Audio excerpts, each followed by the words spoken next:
action, let's go. trouble 찾으러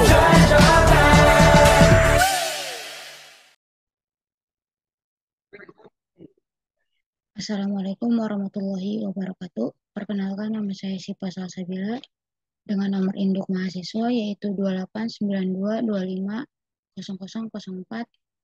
Saya dari Fakultas Ekonomi dan Bisnis, Program Studi Manajemen dari mahasiswa semester 3.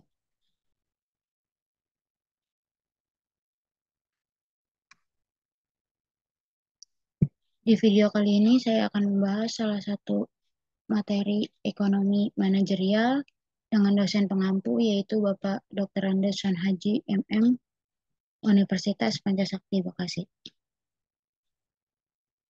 Yang pertama yaitu materinya lingkup ekonomi manajerial, yang kedua itu teori permintaan dan penawaran serta keseimbangan pasar, yang ketiga konsep dasar elastisitas dan perhitungan perilaku konsumen, yang keempat itu total utility dan marginal utilitas dalam mencapai kepuasan konsumen, yang kelima itu konsep dasar produksi.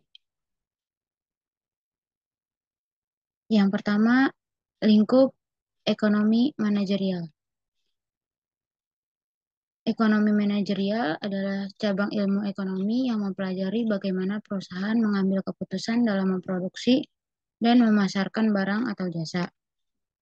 Lingkup ekonomi manajerial yaitu meliputi yang pertama teori permintaan dan penawaran, yang kedua perilaku konsumen, yang ketiga perilaku produsen, yang keempat analisis biaya, yang kelima keputusan investasi, yang keenam keputusan keuangan, yang ketujuh keputusan pemasaran.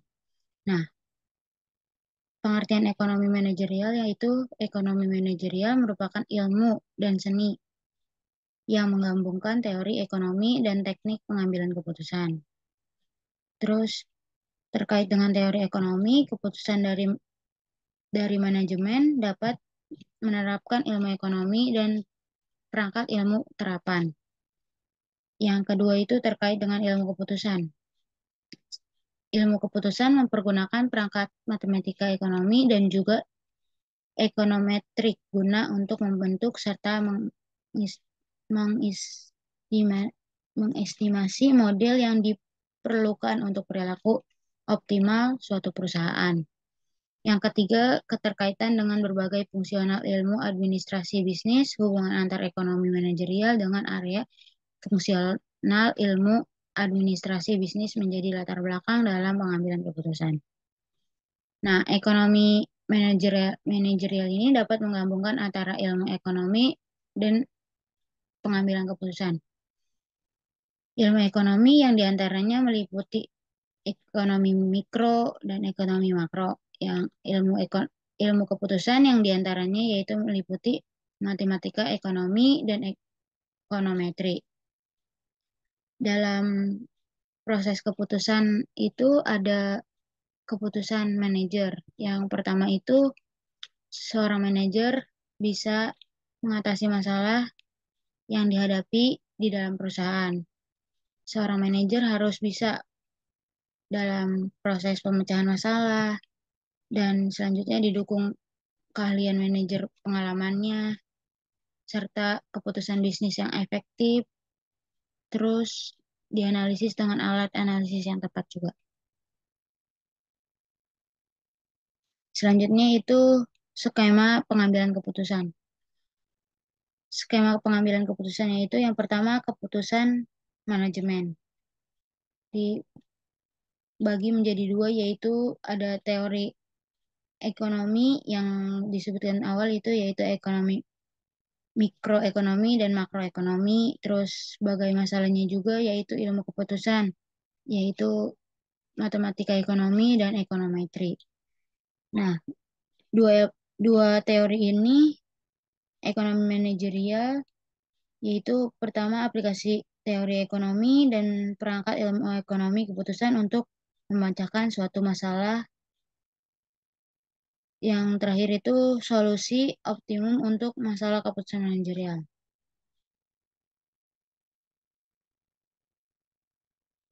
Selanjutnya yaitu teori permintaan dan keseimbangan pasar.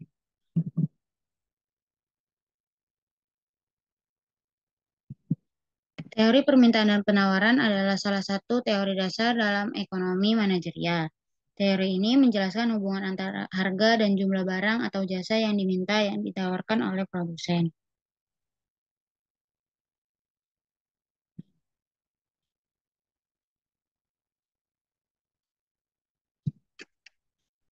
Selanjutnya, konsep dasar elastisitas. Elastisitas adalah ukuran seberapa besar respon permintaan atau penawaran terhadap perubahan harga, pendapat atau faktor lainnya. Elastisitas dapat diukur dengan menggunakan beberapa rumus, antara lain yang pertama itu elastisitas permintaan harga, yang kedua yaitu elastisitas pendapatan, yang ketiga elastisitas penawaran harga.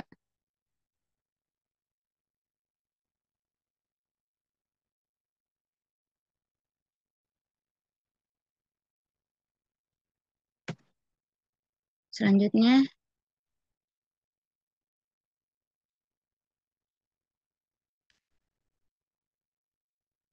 yang selanjutnya itu perilaku konsumen. Di sini ada perilaku konsumen adalah studi studi tentang bagaimana konsumen membuat keputusan untuk membeli barang atau jasa. Teori di perilaku konsumen menjelaskan faktor-faktor yang mempengaruhi keputusan pembelian konsumen, diantaranya yang pertama referensi konsumen, yang kedua pendapatan konsumen, yang ketiga harga barang atau jasa, yang keempat harga barang atau jasa lain, yang kelima iklan. Di sini saya akan menjelaskan beberapa penjelasan analisis mengenai perilaku konsumen. Yang pertama itu utilitas dan referensi. Nah, utilitas penjelasannya yaitu konsumen mencari kepuasan atau utilitas dari barang dan jasa yang mereka beli. Utilitas adalah manfaat atau kepuasan yang diterima oleh konsumen dari produk atau layanan tertentu. Nah, analisisnya yaitu konsumen didasarkan pada berbagai faktor, termasuk kebutuhan selera dan budget. Ini merupakan variasi dan referensi konsumen untuk mengarah pada diversifikasi produk di pasar. Yang kedua itu harga dan utilitas harga. Harga adalah faktor utama yang mempengaruhi keputusan konsumen. Elastisitas harga mengukur respon perubahan harga terhadap jumlah yang diminati. Jika konsumen responsif terhadap perubahan harga, elastisitas harga tinggi. Jika tidak, elastisitas harga menjadi rendah. Yang ketiga, pendapatan dan efek pendapatan. Jadi, pendapatan konsumen mempengaruhi kemampuan mereka untuk membeli barang dan jasa. Efek pendapat mengacu pada perubahan dalam pola konsumsi konsumen sebagai respon terhadap perubahan pasar. Jadi, sebagai pendapatan ini sangat penting dalam pemahaman tentang bagaimana pertumbuhan ekonomi mempengaruhi konsumen. Perubahan pendapatan masyarakat dapat memiliki dampak signifikan pada sektor-sektor tertentu ekonomi. Jadi, perilaku konsumen memberikan wawasan terhadap harga bagi produsen, perusahaan, dan pemerintah untuk merancang produk sesuai dengan kebutuhan atau referensi konsumen. Serta strategi pemasaran yang efektif ini juga penting dalam memahami dinamika pasar, perubahan tren, dan dampak kebijakan ekonomi konsumsi. Yang selanjutnya itu total utility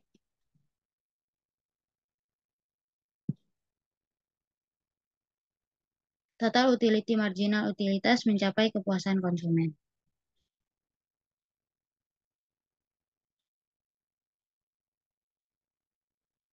Total utility adalah jumlah kepuasan yang diperoleh konsumen dari mengonsumsi sejumlah barang atau jasa. Marginal utility adalah perubahan total utility yang disebabkan perubahan konsumsi suatu barang atau jasa.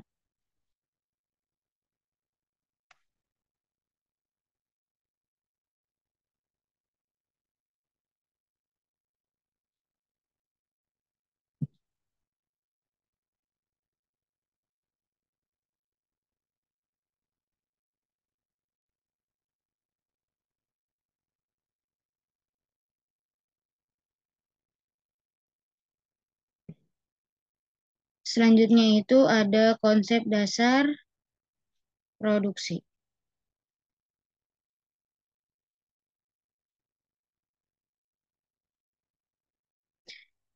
Konsep dasar produksi. Nih, di sini ada penjelasan produksi. Produksi adalah proses mengubah faktor-faktor produksi menjadi barang atau jasa. Nah, konsep dasar produksi meliputi faktor-faktor produksi, produksi jangka panjang, jangka pendek, dan defensi produksi. Di sini saya akan menjelaskan konsep dasar sistem produksi. Konsep dasar sistem produksi adalah suatu rangkaian dari beberapa elemen yang sangat berhubungan dan saling menunjang antara satu dengan yang lain. Untuk mencapai suatu tujuan tertentu, dengan kata lain, sistem ini merupakan sistem integral yang memiliki komponen struktural dan fungsional perusahaan.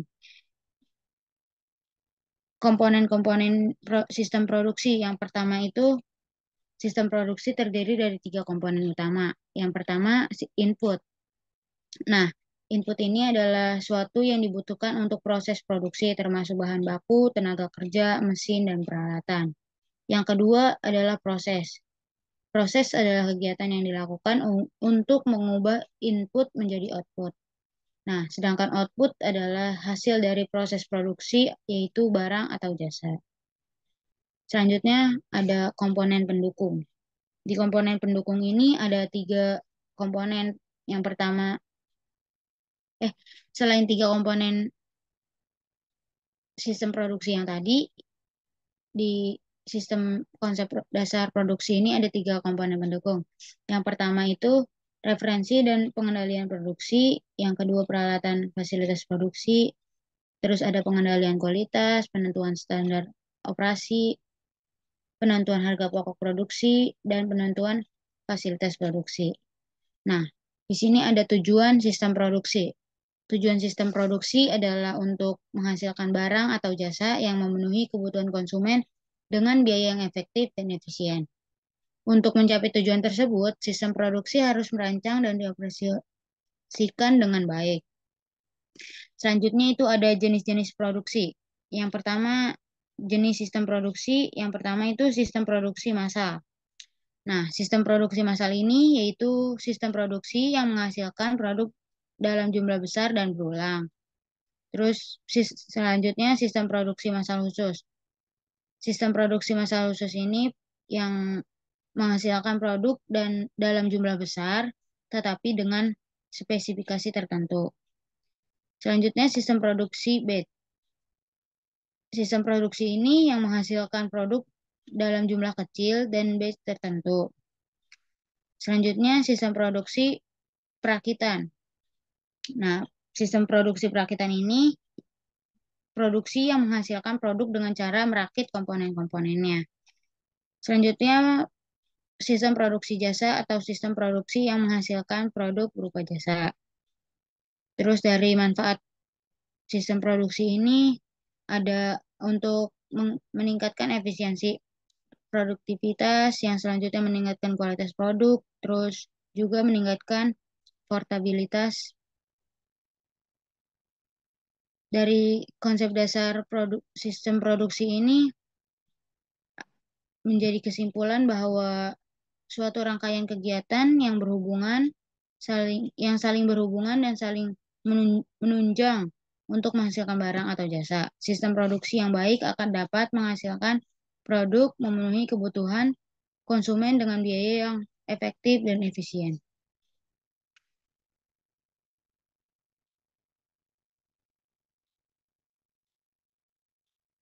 Strategi pemasaran digerakkan pelanggan.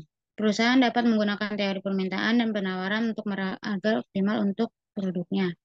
Yang kedua, perusahaan dapat menggunakan konsep perilaku konsumen untuk memahami apa yang diinginkan dan dibutuhkan pelanggannya. Yang ketiga, perusahaan dapat menggunakan konsep produksi untuk menentukan jumlah produk untuk memenuhi permintaan pasar. Kesimpulannya, lingkup ekonomi manajerial ini sangat luas dan mencakup beberapa aspek dalam pengambilan keputusan bisnis.